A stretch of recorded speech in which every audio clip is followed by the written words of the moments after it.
Hello, everyone, and welcome to Story Time with Mr. T.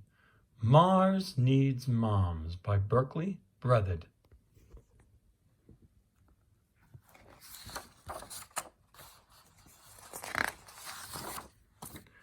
Mothers. Milo often wondered what was so special about them.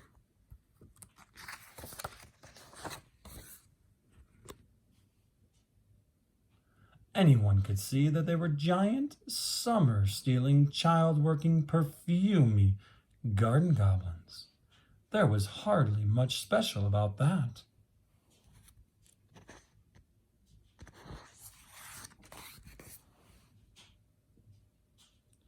Mothers were also bellowing broccoli bullies and carrot-cuddling cuckoos. Nothing very special about that, thought Milo. Mothers were slave-driving, trash-mashing, rubbish-odor ogres. Nothing special about that.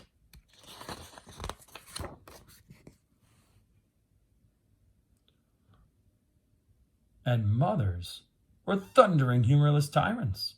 This afternoon, Milo's mother missed what was funny about sister tinting. "Up to bed now," she thundered. "Tyrant," barked Milo. "No supper," said his mother. As she left the room, Milo yelled, "I sure don't see what's so special about mothers." She paused when he said this, and then closed the door very, very slowly. Exhausted from his fit, Milo fell very, very asleep. Milo slept so deeply that he had never heard the distant roar of rocket engines in the night sky beyond his window. He never saw the tongue of orange flames light up the nearby hills. The spaceship landed just outside of town. They'd arrived. But who?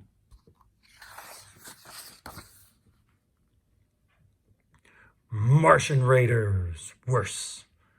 Martian raiders with a big net. They climbed down from their starship and gazed over the town below, looking for that most marvelous treasure. Treasure that could never, ever be found on Mars. A treasure called moms. Ooh, they thought. To nab just one of those, any mother would do. They don't have mothers on Mars, you know. Martians grow motherless from the ground like potatoes. The raiders had some early mom nabbing trouble. Bolder action would be needed.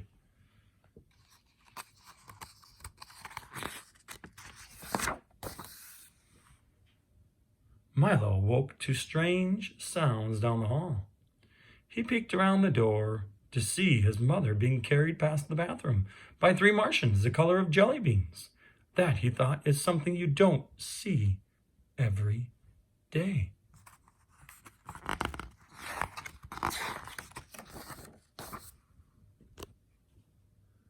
Milo chased the Martian raiders and their now awake prize out of the house, and down the streets and into the hills, and up to the spaceship which roared into the night sky.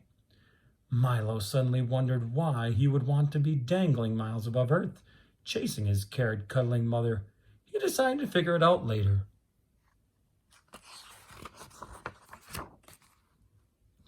Milo found himself locked in the bottom of a spaceship, so he put on a spare space helmet and curled up in a corner, trying to stay warm. He slept as the ship sped toward the distant red planet.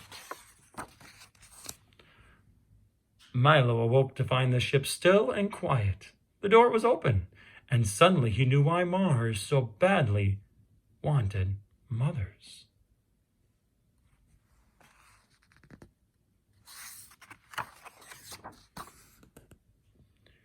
They needed driving to soccer and to ballet and to playdates, parks, and pizzas, plus cooking and cleaning and dressing and packing lunches and bandaging boo-boos. They'd seen it in their telescopes. It was obvious. Mars needs moms. How perfectly Completely sensible of them, thought Milo, and he decided to go tell them just that. But he tripped. Down, down, down he went, landing very hard. But in one piece, his helmet, not so much.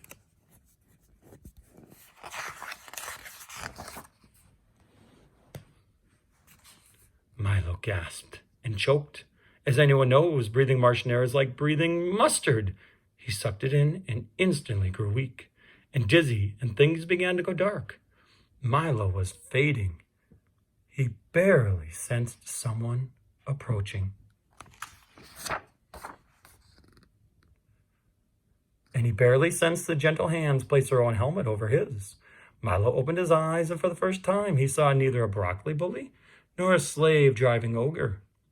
He didn't see a tyrant or a dictator or a weary driver to soccer games. Suddenly he knew what was special about mothers. She looked at him smiling and said, "I love you to the ends of the universe."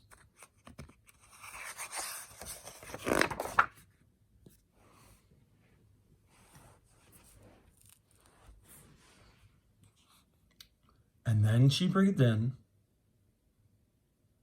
the terrible air, closed her eyes, and leaned on Milo, growing very still. The Martians watched, unmoving and confused. "Help her!" he yelled angrily. Then she added, "She's my mother!" Finally, the mighty mom nabbers of Mars understood. Their wonderful telescopes had seen many things about mothers down on Earth, but like certain little boys, they'd missed the best part. The Martians quickly fetched another helmet and hoped it wasn't too late. They helped Milo carry his mother aboard the ship, which lifted off for the long journey home. Her eyes remained closed as they soared through the stars. Milo would stay curled up close to her all night. And when he woke, she was there in the morning.